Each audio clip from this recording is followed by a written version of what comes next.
All right, everybody, we have Matthew Christopher on the podcast today.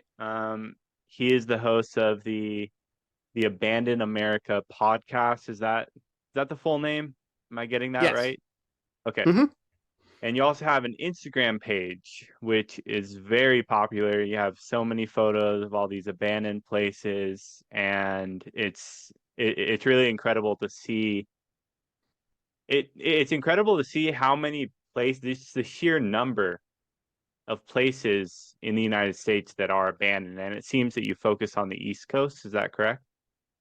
That is correct. First of all, thank you very much for having me here today. I appreciate it. Yeah, And of course. yeah, that's geographically, I mean, I'm located on the East Coast. I think a lot of this was because I've always had a fascination with like archaeological sites, but I'm too poor to to go over to like Yeah. Angkor Wat or whatever. And I've got to do a little bit abroad, but a lot of it has been mainly based on what's close and accessible to me. And you're right. I mean, I've at this point lost count of how many places I've been to, and that's a tiny, tiny, tiny fraction of the ones that are out there. And how did you get started?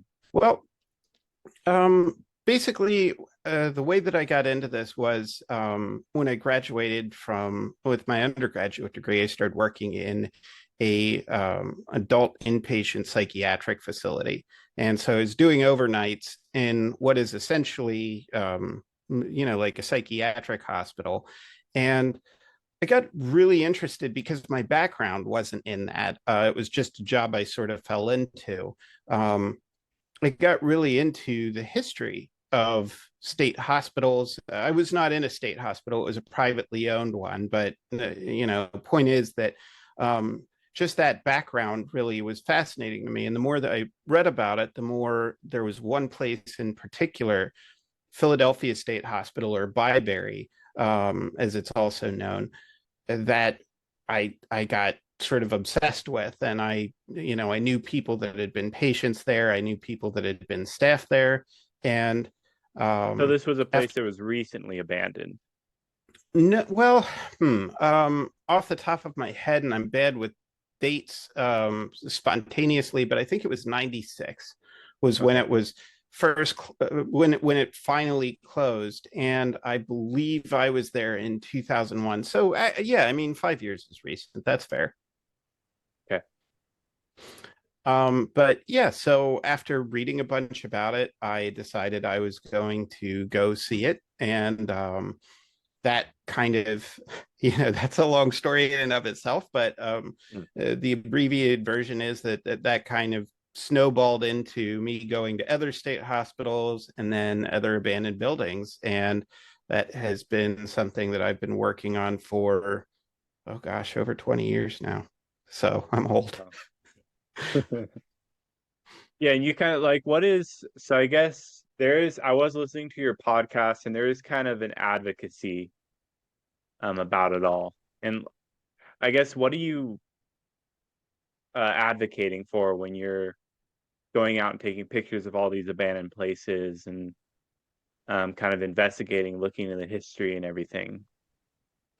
That's a really good question. And I appreciate you asking that. It's something, I mean, it kind of depends a bit on the place. Oftentimes, I really do strongly believe in preservation and reuse of historic buildings. I realize that's not always going to be the case. It's not always going to be feasible if you have, some factory that has been uh, dumping, I don't know, radioactive waste into the ground around it. You probably need to tear it down and remediate the land and do something else with it.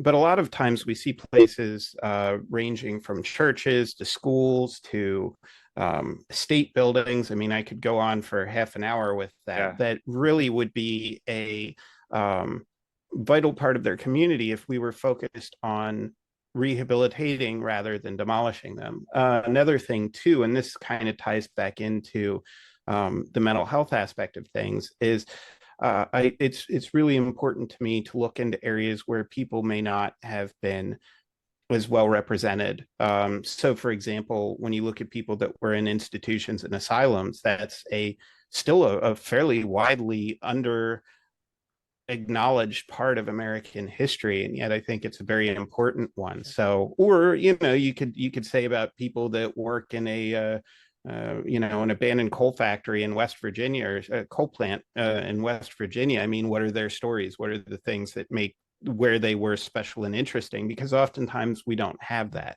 People get, or I guess, when a place gets forgotten, the people who live there, the people who were there also kind of get forgotten too. Yes, and yeah, well put. I mean, I feel like history is a process of saving the people that came before us from oblivion. And our hope is that one day the people that come after us will do the same for us. I mean, that'd be nice. Nobody wants to be Yeah. forgotten.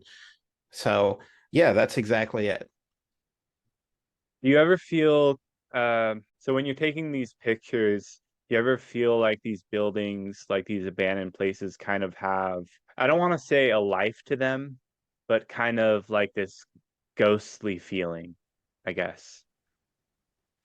They do. I'm not a ghost hunter, so I mean, I tend to, Yeah, there are other people that cover that area much better than I do. But I think if I'm interpreting what you're saying correctly, you hit on something that's different than that, but is yeah, which is like a sort of presence to them, a like they take on the things that have happened there. I mean, and you could argue, well, that's just people interpreting what they see subconsciously. sure, And, sure. if you go into prison, you're like, oh, this is a bad place. You can feel that just by looking at it. Hmm. But yeah, I do think that places have sort of, I guess, a spirit to them. I mean, I don't know that I would necessarily consider that like a literal ghost as much as Yeah, um, just a sense of their own character, really. a sense of their own character. That's a good way of putting it. And do you like, is that kind of part, is that kind of like part of the thrill of it too, when you're taking pictures of these places, is that you kind of also want to capture that character? Like you're taking a picture of it, I don't know, almost to preserve it, um, to kind of like introduce yourself to it, in a sense. Yes, absolutely. And that is, I think, a key component of what I do, because as much as I'd like to advocate for preservation, I mean, there are a lot of different things that I'd like to Yeah, advocate for in my work. We have to be realistic that over the years that I've been doing it, so many places have vanished. I mean, there's so many beautiful buildings that have been torn down, and my hope is that in doing what I'm doing, one, you can kind of just keep a fragment of them, but two, give somebody else an opportunity to see what their magic was, what the things were that made them beautiful and special, why they should care about them. And I think along those lines, I am primarily like an architectural photographer, and that's a pretty technical discipline. yeah, I mean, I have great respect for people who do like the real creative Dutch angle, black yeah. and white, out of focus shots and can do them well. I mean, that's totally cool. But architectural photography is really about translating space into a way that people can um, see it as accurately as possible. So I think my goal is to really represent it in the way that I see it, but also perhaps in a way that, like, if you were an architect, it is one of the cool things about buildings is if you're designing a building, if you photograph them, that there's certain points where the architect was like, oh, people need to stand right here. Like, this is the spot that I want people to see this particular thing from. And so, yeah, I mean, that's basically it. It's kind of giving people that ability to go to a place that they might not have otherwise been able to. Yeah, and also kind of, I think the big thing for me also, like looking at your Instagram, is that just seeing how many places there are. Like, I mean, like how does a place, I guess, do you know, how does a place get abandoned in the first place? Like, how do people just leave it behind? I mean, someone has to own that land, right? That was there. I mean, I guess just how does that work? Well, the stories are as varied as the places. I mean, so Okay. that's for example, in my in my podcast, that's a lot of kind of what I go Mhm. into is how did this happen? Why is this huge place abandoned? And so a paper mill, for example, is going to have a much different story than a state hospital, which is going to have a much different story than a school. And even among those subgroups, they're all going to be very different. But I think a key reducing anything to one thing is poor Yep. form, I think. So I hope your Yep. listeners will understand that um, Yes. this is a lot more complex than, but I think a lot of what you see is the result of the industrialization and then deindustrialization of particular areas. So, for example, you build Gary, Indiana to be a steel town, and that's its whole purpose. That's Hmm. the whole point that it was Yep. built for. And then you say, you know what, we're not going to build steel here anymore. And meanwhile, the people that live there are the ones that are paying for the churches. They're the ones that have the homes. They're the ones that own the businesses. And so when you pull up that kind of central source of income and linchpin for the economy, all the little ancillary things, the businesses, the libraries, those things start to go under too. So again, I mean, I want to be careful to qualify this that like there's people who love to argue, obviously, and somebody is out there like, well, this place has nothing to do with the industrialization, and they're probably right, but I think that is a good amount of the places that I've seen. State hospitals, I mean, that would be a little different. That would be the push for deinstitutionalization, which I think is a good thing in many ways, but also was handled pretty haphazardly, which is why there are a lot of people who are homeless with mental illness or Yeah. developmental disabilities. So that's sort of a quick answer, I guess. Yeah, I guess like the usage for that place becomes obsolete, so then people are basically forced to leave or they have to leave or a bunch of people just decide to leave. But but like the memory of them kind of still exists there and that like I guess in a sense and that kind of segues into what I want to talk to you about today, and that's liminal spaces, where it's kind of, I don't know if I'm describing this right, but it's kind of a place where you step in and you look around, and it looks like a place, like it just doesn't look like it's supposed to look like, or there should be people there, but there isn't. And have you looked into liminal spaces at all throughout your years doing this?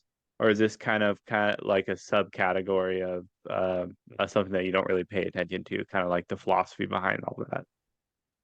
Well, and before I answer that, because I'm going to come back to Yep. it in a Go second, ahead. but Go ahead. one thing that you mentioned is about places becoming obsolete, and I think we have to ask ourselves about Okay. progress. If an ice Yep. harvesting building goes under, we have refrigerators. We don't need ice harvesting Hmm. buildings along the Hudson. But Yep. if we lose a place, like a factory, and they put a Dollar General in there, and they're underpaying people, Yeah. two people, if that, for the Yep. store. I mean, that would be one example. So back to the what you were asking about liminal spaces, though. I think the liminal space scene is super cool. It's something that I have to admit, like I didn't have any familiarity with when I first Mhm. started doing this, and I think that's because it's kind of blossomed. Yeah. But I love all that stuff, like the back rooms and things like Yeah. that. And I've been in a lot of Yeah. places that are like that. And one of the things that I think is kind of interesting about people that are into liminal spaces, and I hope they'll forgive me for saying this, but a lot of the places are really kind of like deliberately anonymous, right? I mean, they Hmm. Yep. they look like a place that could be anywhere. And a lot of what I do is, as you mentioned, is about finding the character of a place, right? Hmm. So there are a Yep. lot of places that I think are perfect for the liminal aspect of things that I might have just sort of overlooked or put off to the side because I'm like, well, this Hmm. doesn't tell you what this building really looks like. This could be literally any building anywhere. Yep. And the liminal space scene, I think, is something that has really caused me to go back and reevaluate that and sort of look at a different Mhm. set of qualifications for what I pick in an image. And so yeah, I love it. I think it's super cool. I love the aesthetic. I am, I totally watch the YouTube videos on that stuff. And Yep. in a lot of the places like now, one of the kind of, I guess, liminal space adjacent things, another area of overlap in the Venn diagram of abandoned spaces and liminal spaces is like dead malls. And so that's the thing that I've really been sort of leaning hard into, is going out and photographing malls that are open but vacant and looking for the liminal space aspects of them. Um, Long answer, but yes, I mean that is a scene I'm familiar with and have a great amount of appreciation for, and I feel like it's contributed to my own way of looking at and producing work. Yeah, and it's there's something about it just like looking at well, I just remember this one time when I was young and I went to a playground at nighttime with a buddy. I think I was like 13 or something, and we went in there and it was just so creepy. Just the side of it that we just turned back. We went like we went straight back. Like, never mind. We're not going to the playground at nighttime. That is a no go. And there's times, um, just when you're walking into like a place that's empty or it looks like it's been destroyed or neglected, and you can kind of feel that there was people there at one point and that it was all busy and crowded and people were playing out like at a playground. Everyone was playing on at the playground during the day, but at nighttime they aren't, right? That's part of what makes it so eerie when you're in a place that there should be people there. There should be something there, but it's just not anymore. And it just and but at the same time, it's not that there's no one there. That's the creepy part. It's the feeling that there is something there still, even though there isn't. Yes, absolutely, and that sort of that creepiness is something that I have to be honest, I really love. I enjoy that. There are a lot of Okay. times where I go into a place and I'm like, this is really some nightmare fuel here. I love it. It's wonderful. Um, I mean, I'm not so much into like the maybe the more horror aspect of things. Like, there are people that'll Yep. photograph like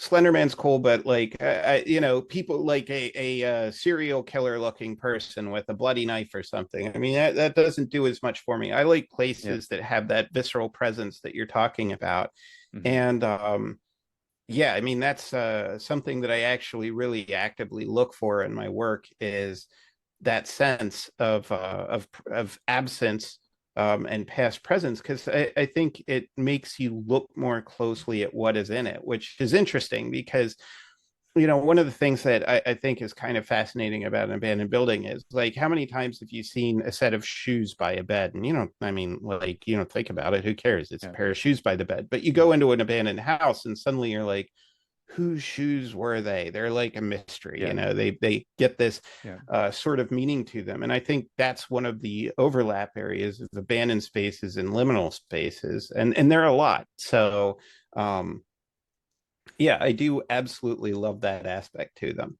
Yeah, and then so when you're doing all your research on things, like do you ever like find have you ever seen an object and then kind of eventually found out who it belonged to, or do you ever go that much in depth? I try to. I mean, one of the things that's difficult is, like I said, I have hundreds of places that I've been to. Yeah. A Hmm. lot of times they aren't necessarily places that really comprehensive histories have been written about. I mean, that's not certainly not true for all of them. Some places Yeah. are very well documented, but either way, it requires a lot of research to go through. And oftentimes, I'm like digging through old newspaper articles. So, for example, like an abandoned house that's in the middle of the forest, and nobody's been there for 30 years, and none of the people that even live around it know who lived there anymore. That's going to be one where it's there's probably not a lot for me to dig up. Also, I mean, I'm one person, so it's Yep. not like I have a team, an abandoned America team. I mean, unless you count my dog and my cat, and they aren't helpful, but um, they're great friends, but not good at getting work done. Yep.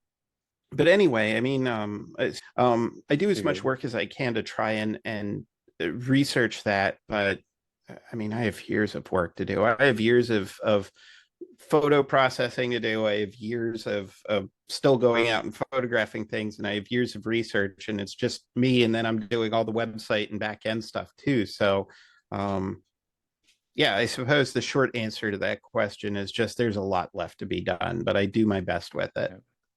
Yeah, but you love what you do. I do. I do. It's a lot of fun. I mean, I think going to unique places is great. I mean, I like that even if places aren't abandoned. I don't really post stuff that much that Yeah. is not abandoned because I feel like you call yourself abandoned America and then people get mad if it's not abandoned or America. Like Yeah. like if I post an abandoned place in Chernobyl, people like lose their minds over it. They're like, that's not in America anyway. The point is that I just really enjoy searching out unique places like that, whether Yep. or not they're active or not, just places that you can't find anywhere else. Yeah, I mean, and eventually everything will be abandoned, It will. right? Everything's finite, yes, and that's kind of, I think, another important aspect of this work too, is just a reminder that nothing and nobody lasts forever. So as some of the places that I've gone to, I think the people that built them really thought they would be there for centuries, and they didn't even make it to 90 years. So it's kind of a sad thing, but also, I mean, that's sort of how our culture is too. I mean, Yeah. we everything's disposable. Yeah, I was gonna ask you about that. Is to like part of it also with these abandoned places is that and I know it said like a place becomes obsolete, but it's not obsolete for the people who were working there and were making money and living their livelihood there. It was obsolete for the people who owned the place and were trying to profit off of it all. And I guess it's just a really sad thing that people can kind of get their whole life taken, like their whole livelihood taken away from them, like their job, just because someone wants to build a plant elsewhere to be more like economically feasible to do so. But yeah, is that kind of because like with our disposable culture, like people see something broken and they throw it away and they get a new one instead of trying to fix it. And even products are designed to break. Um, these large companies use such cheap materials and they build stuff designed to break so that we are forced to go and buy new stuff. Right. And I think that's a big part of your work is kind of exposing that aspect of our country where um, in America we abandon things, and that's kind of a part of our culture. Indeed, we do, and in fact, the abandoned America name is, it's kind of a double entendre, right? Because Yeah, it's literally abandoned places in America, but it's also things, ideals, concepts, yeah, places, people. Because as you pointed out, it's the things we use, it's the actual people that are in our communities often that can be abandoned. So yeah, I mean, I think that definitely is an aspect. And to your point earlier, um, I think places become a part of us. Like if you've yeah, ever gone yeah. back to like your middle school, for example, Hmm. and Yep, walked around, you'd be like, oh my gosh, do you remember this teacher? And like, remember this thing happened here? And you might yeah, never have thought of those otherwise, but suddenly all these things get shook loose, and you start thinking about them. yep, And when you tear down a place, you're really cutting that connection for people. And I mean, I'm not saying here that no place can or uh, no place ever should be torn down. I mean, it's inevitable some Yeah. places will be, Yep. but the point is that I think we don't do anything to honor the places that we're tearing down, and that's kind of what my work is for. It's not just for people, I suppose, that haven't been to a spot. It's for people that have been to a spot and want to still have some Yep. fragments that they can remember things by. And one thing that I think, like getting back to the going to dead malls, I about 2 weeks ago, I went to my mall when I was a kid. It was where I was like, Yeah. I won the Halloween costume contest at Boscov's when I was six, and I went to the cinema there, and I remember the arcade and the bookstore that I would go to, and all of this stuff, and man, that place was like destitute. The lights weren't even on in sections of the mall. I mean, it was just kind of Oh, it sad was and abandoned. well, no, actually. I mean, it's a hair away from it, but no, it's still open. Okay. Wow. I mean, I would say that the tendency, and I'm spitballing here, but it's probably below 50 or 40% at this point, well below it. I mean, the anchor stores are pretty much gone except for the Boscov's. But it's definitely one of those places that um, if I heard tomorrow that it was closed for good, I would not be surprised at all. I mean, when you go in, you can tell Mm. it's at that point.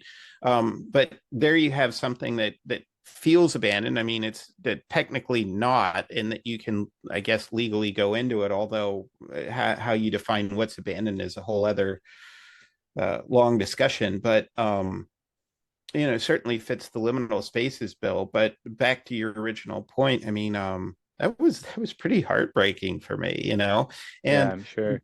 then you put it up, like put up a picture of it or talk about it with somebody, and one guy that when I was talking about it said, yeah, I bought my engagement ring for my wife there. I mean, that's part of the reason why I think Mhm. even open malls have become something that I guess is like the current project that I'm working on, even though I haven't really put it up or out anywhere yet. Because I just feel like there's so many people that's so meaningful to, and by next year, many of them will be gone, and a lot of people will be realizing, oh my gosh, these are really underdocumented. I mean, that's why I think that the dead malls community right now is so important. Yeah, and I think, well, I mean, part of it's also just, I mean, it's not really about the building, it's about the people who were there, right? And like you can kind of start thinking about, well, all the people who just all the different thoughts of all the different people over all the different times that they walked into that mall, all the different experiences going on. There were arguments had in those malls, like first dates in those malls.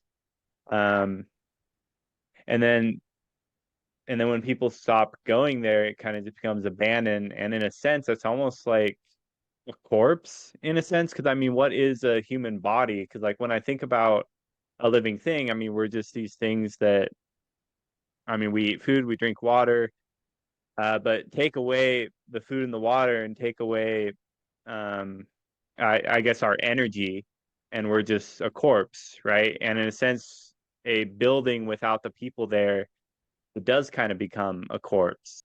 It does. And in my first book, in the intro, in fact, like my grad school thesis on this stuff, um, I talked a lot about the parallels between that, Okay.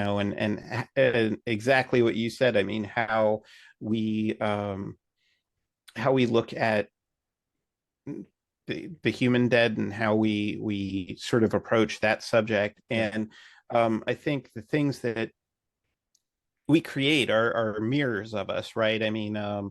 if you look at your bookshelf in the background, for example, Yep. I mean, all of the writing that is in them is Yep. is a reflection of the person who did it, obviously, but even the Mhm. cover art, the way that it's Yep. marketed, everything that we put in our home says something about us, like Yeah. Dark Side of the Moon's an awesome album. you know um Yep. but I mean, that is something that I feel like the way buildings are built really reflects a lot of the culture that it's in, its values, its utilities. And then when you see it empty, like how can you not see that as kind of analogous to a dead body? I mean, it sort of follows to reason, right? That it's just another form of maybe the body of human endeavor or dreams or ideals or Yeah. something like that. Yeah, and it kind of, I mean, it is, I guess what you're doing is archaeology, right? I mean, that's kind of what it is. It's just, I mean, it's stuff that's just very, very modern. Yes, and that's it's something that I mean, let me put it this way: like real archaeologists have like degrees, and they have very rigorous sets of like how they interact with and catalog Mhm. things, and like no disrespect to my archaeology people Yeah. out there because like what they're doing is a lot more rigorous and requires a lot more knowledge than I have. However, it still falls under the documentation of sites. And one of the things that I think is kind of an oversight in our culture is that, um, when you look at archaeology, people say, okay, well, here's a handful of nails from a 1700s building. That's a prize. But a mall that was built in the 1970s or a factory that was built in 1932, like what are we really doing to give that the same Mhm. sort of Yeah. attention and care and detail? And I mean, the reason for that is because our resources for that are woefully inadequate. I mean, realistically, um, a dude like me should not be um, there should be a much more systematic effort to categorize these places. It shouldn't just be somebody sneaking into buildings to take pictures of them. It should be something that yeah, but anyway, that's it, right. It is a form of um archaeology adjacent work, I would say. Yeah. Well, so something you said there, um, like people sneaking in and taking pictures, I was kind of thinking about how I know I was listening to one of your episodes and you said there was like a bunch of teenagers that like hung out at one of these abandoned buildings all the time or something. Mm-hmm. And I was kind of thinking, well, like those teenagers, like that's gonna like hanging out in that abandoned building is gonna be a lifelong memory for them, like for the rest of their lives. Like you know what I Yes, mean? it is. So it's almost like like it's sad that they become abandoned, but at the same time, these abandoned buildings do kind of take on a new life when people like you go in them, or like when teenagers hang out in them and they like vandalize and stuff. That kind of like that kind of all blends into the history of it too. So that's kind of an interesting thing as well. Absolutely. And I think that the vandalism aspect I find very frustrating. I mean, I'm not can't lie about that. That's Yeah, always a very I'm sad sure. and upsetting thing to me. And I mean, you could argue, well, why not if a place winds up getting torn down? But on the other hand, every time everything that somebody breaks, every time they spray paint on it, they're pushing a place closer to an inevitable end, I Yeah, think. yeah, In that other people look at it and see trash, but you're absolutely right. I think that it does become a part of the memory of those people that go there. And there are some very young people which are like very respectful and protective of places, and I think that's super cool. I yeah. I like, oh, my people, um but also along those lines too, they also become habitats for wildlife again in a lot of cases too. I Oh, mean, interesting. depending on how deteriorated a place is, you may have birds that uh take up residence, or so yeah, there's a lot of different aspects of that, I think. So have you been to other countries and like gone to abandoned places outside the United States? I know you kind of briefly talked about how people might be upset if you did take pictures like outside of America. I have. I teach limited photography workshops. Okay. Usually I teach a handful of them every year in abandoned places. And in like 20 2018 and 2019, I was really kind of putting all my eggs in the basket of uh, teaching more abroad and planning trips. So that point, I traveled to India, Romania, Ukraine, Greece. Oh gosh, I'm forgetting. Oh, Georgia, Georgia as well, the Okay. country of Georgia, and I was planning on doing all these trips, and my big launch year was 2020. So I'm sure you can figure out how well that went. It was not the best year to be launching um, Yep. workshops overseas. So I'm kind of Yep. recovering from that still to this day, and I mean there's certain things like, for example, I mean, I'd love to go back to Pripyat and Chernobyl, but from a logistics standpoint, that's not going to happen while there's a war going on Yep. in that country. And certainly my inability to go there for photo workshops is the least important part of that Yeah. scenario. But anyway, to answer your point, yeah, that was something that I was really working on and going forward with. And yes, I mean there's not a lot of people, but there are a few people that just drives absolutely bonkers when I say, "Hey, here's a cool abandoned palace in India," and they're like, "That's not America," and then they have a short circuit and scream at me online. So I was just thinking about something while you were saying that how in 2020, when COVID started, it's interesting because a lot of places got temporarily abandoned. Did you put any thought into that? Like a lot of places like just like weren't touched because people couldn't go there during COVID.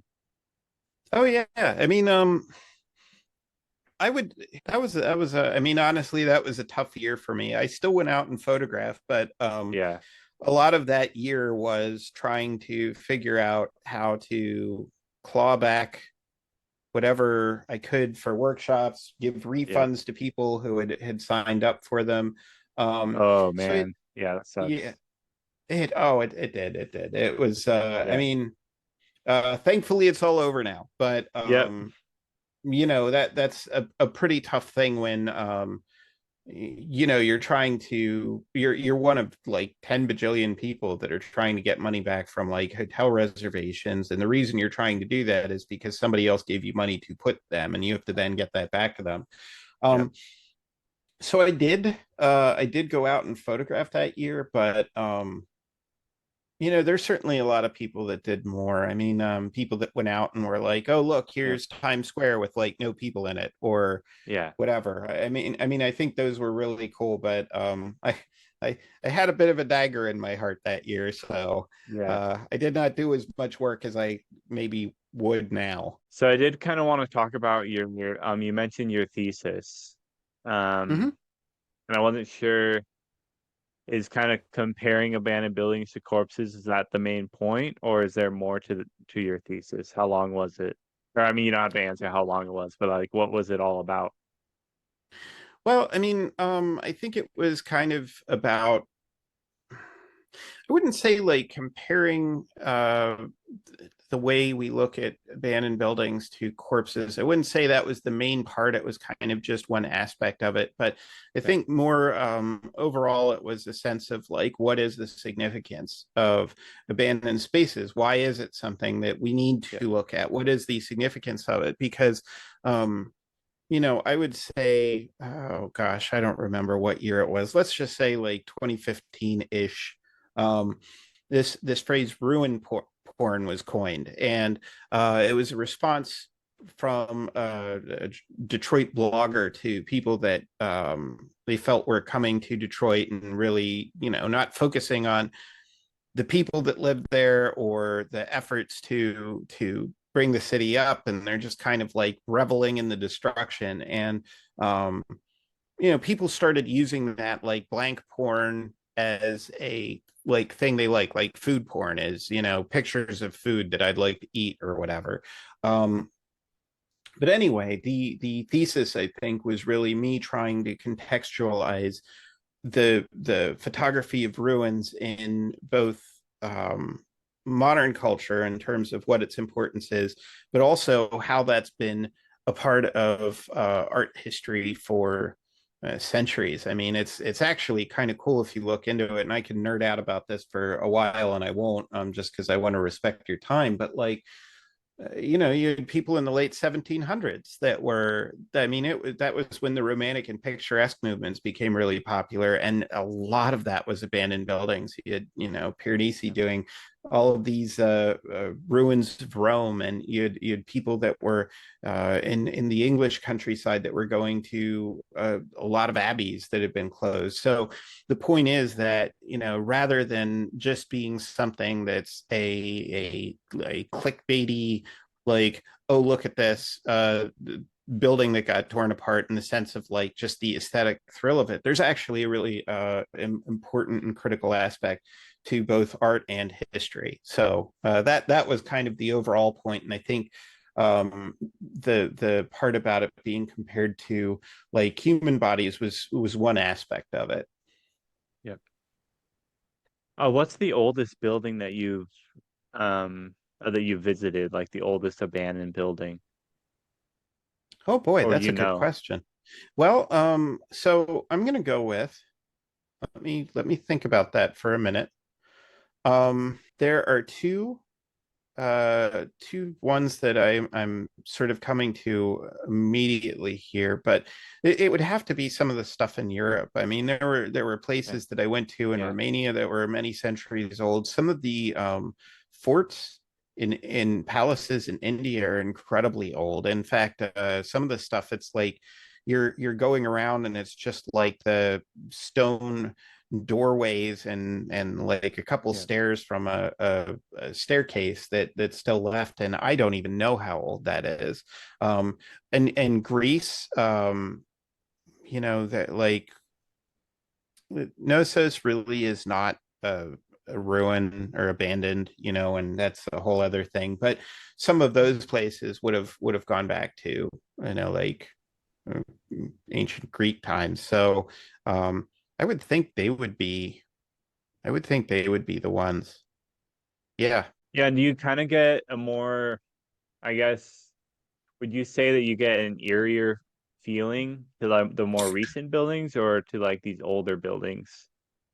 I don't know if that's a weird question, but I would say more recent ones. And the reason that I would say I think more okay. recent ones is because um and there's a whole different sense. I mean, there's kind of a sense Okay. of awe when you go to a place that's been left in ruins for literal centuries, Yeah. that was in ruins before the United States was even, people were sailing over here to think about founding it.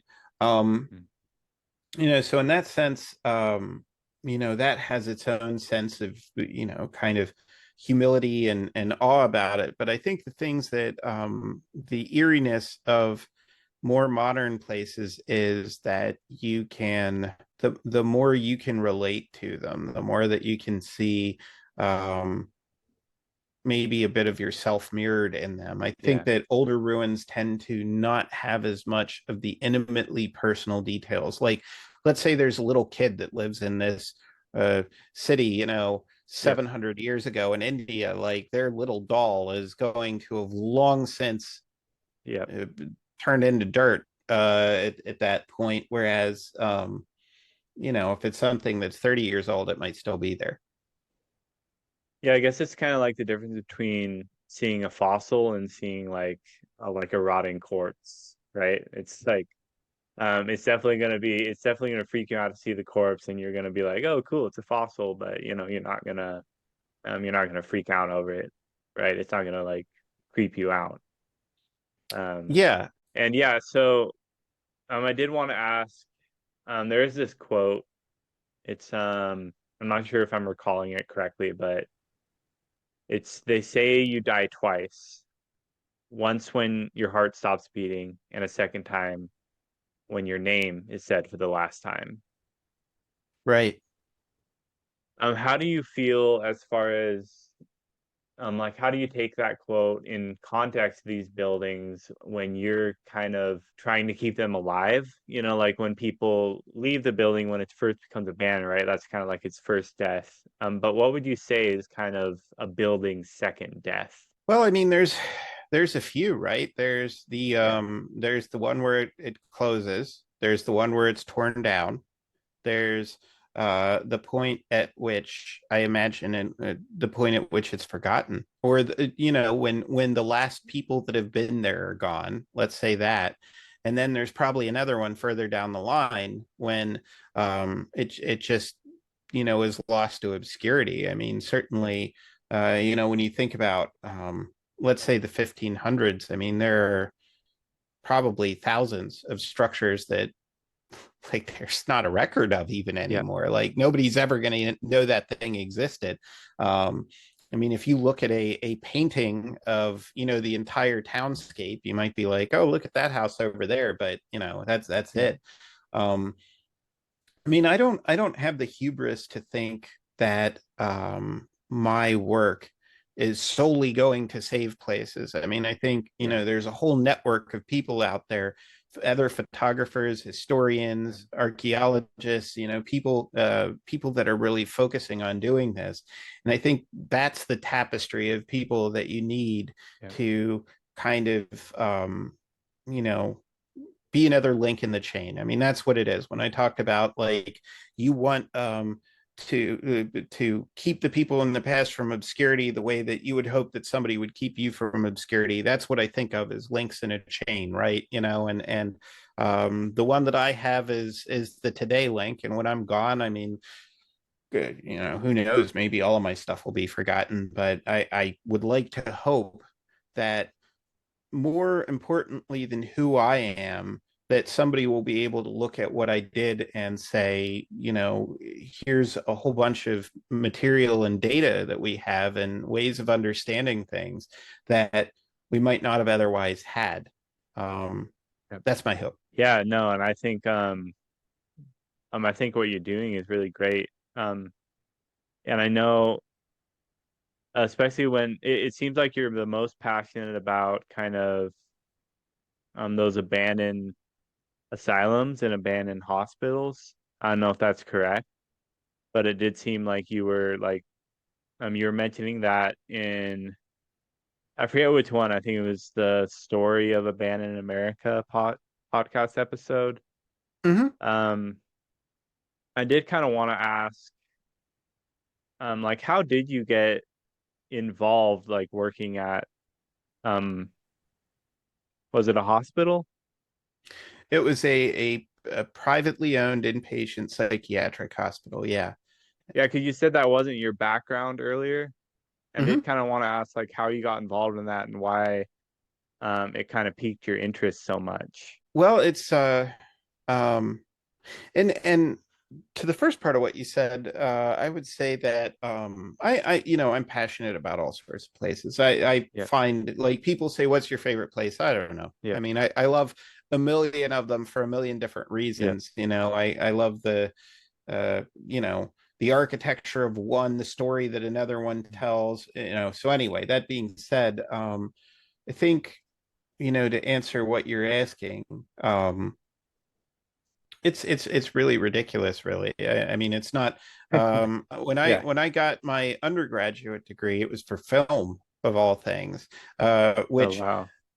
is a little ludicrous because I don't really do video content. It's something that I've thought about a Yeah, lot of times that I should do. Maybe one of these days, the one of me that is trying to do all of this work will get into video, but um, that was it. And when I graduated, it was like 2000, 2001.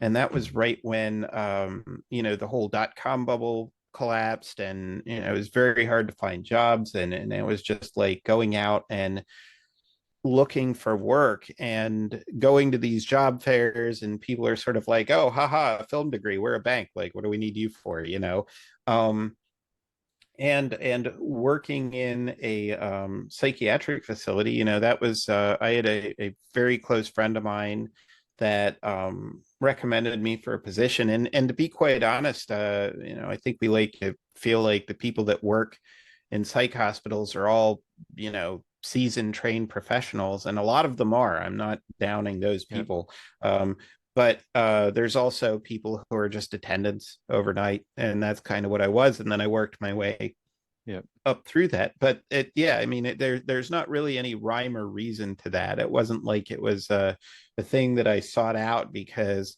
um, it was more something I fell into. And then when I was there, I really, I guess, gained a sense of how important it is, and I wanted to learn about it. I mean, Yeah. that's kind of my nature in general, is if you put me in any situation, I'm going to be like, what all info can I get about this? Yeah, and like um this is kind of a weird question, but have you ever like gone into an abandoned building and kind of felt like, have you ever kind of thought that maybe you were around a ghost, or have you kind of or is that kind of just like woo woo for you?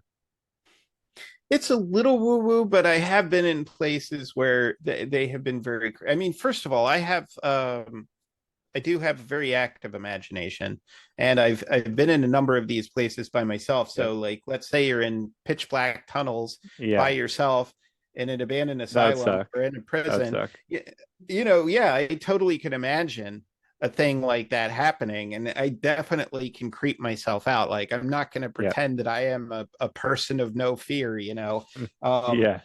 and I've had things happen. For example, there one of the this just happened recently, but also one of the buildings in Chernobyl. I was in this room, and all the doors are opening and closing around me by themselves, and it's spooky as hell. I mean, logically, I'm like, buildings have airflow. I mean, this is what it is. It's just the building is breathing. And that's why these doors are opening and closing. But it still feels Wait, the creepy as door, hell. like, were they kind of just like going back and forth, or were they like, Well, it wasn't what do you as mean? regular as that, but yes, it's like I would be sitting there looking one way, and a door on this side would creak open, and I'd look over at it, and then it slammed shut.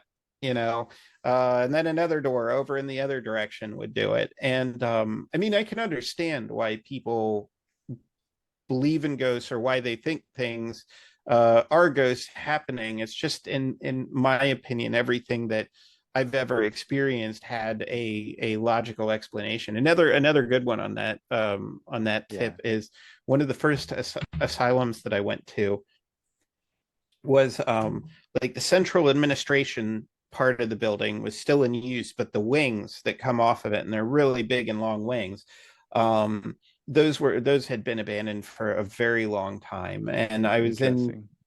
this building by myself, and there's like this knocking noise in the wall. It sounds like somebody's like banging on the wall, again, irregular. It's like knock knock knock, and then tap tap, like, and then 5 minutes later a couple more taps, and this is throughout the whole thing. So we're kind of, I'm starting to rule out like this is maybe a raccoon or something like that in the wall. and Yeah. and it was really creepy. I was like, what would that be? Because these are, some pretty pronounced noises that are happening, and nobody's here. And again, like, I think maybe somebody who's a little more inclined to believe in the supernatural would be like, oh, it's the ghost trying to give us a Yep. Morse code secret or something. And in reality, it probably took me, like, I don't know, three or 4 hours of being in there before it occurred to me, like, these are the pipes. The Yeah, main the pipes central creaking. yeah, because the main administration building is still active, so there's still probably some sort of like steam or whatever that's Yep. going through the pipes, and old pipes knock like that. There we go, mystery solved. So, Yeah.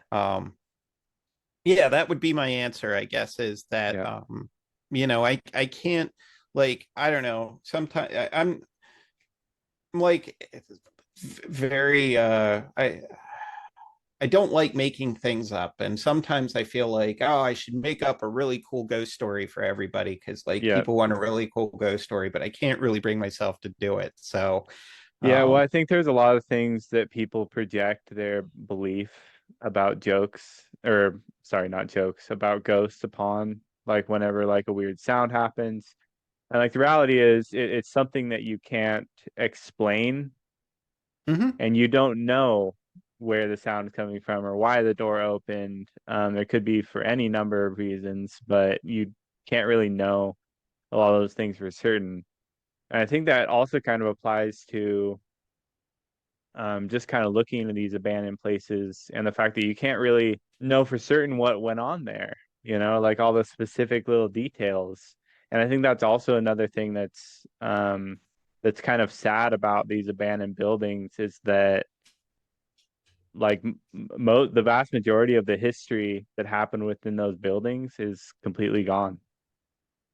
Yeah.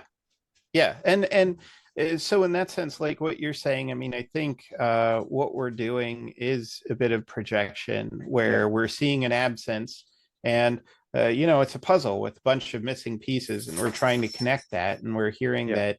that there's something an absence there, and I think that the belief in ghosts and is a way of dealing with that. And I don't know. I mean, I can't prove Mhm. one way or another whether it's true. I mean, it's like debating whether God is real or not is like, but Yep. neither side is ever going to be able to make a conclusive point.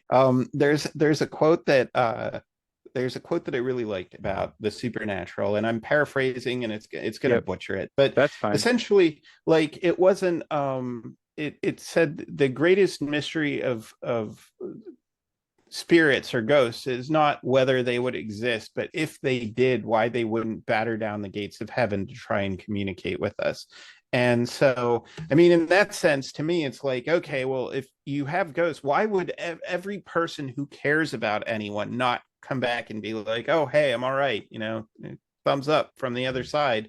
And everybody who's got a chip on their shoulder, why wouldn't they come back and, I don't know, Sparta kick the guy that wrecked their Yeah. life off a cliff? I mean, that's the part I guess that doesn't make sense. But I mean, people's mileage will vary. I don't shame anyone for being into what they're into. It's just I used to be very into the supernatural stuff when I was much younger, but um, I got no evidence.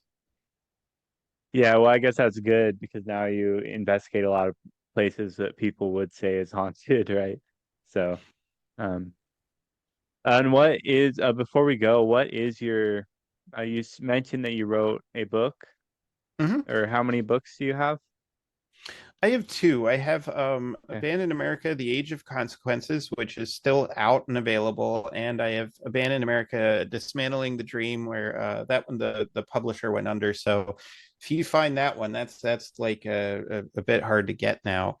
And one of these days, I'll have a third one. I've been working on material for it Good. forever. So, Good. And then where can people find you? well, as you pointed out, thank you. I am on Instagram. I don't post much on Instagram. I really should. My wife always is like, you need to do more on Instagram. But actually, I mean, I'm on Facebook, but Okay. Facebook doesn't really share pages with people, so you may not see me if you go there. If you're familiar with Mastodon, I do post there periodically. But really, the big place to look for me is either on Patreon as Abandoned America, my website, abandonedamerica.us, and what's the third one? My podcast, the Abandoned America podcast. It's all Abandoned America. Perfect. Well, you heard it, folks. Thanks so much for coming on. That is Matthew Christopher, everybody. Thank you very much. Take care.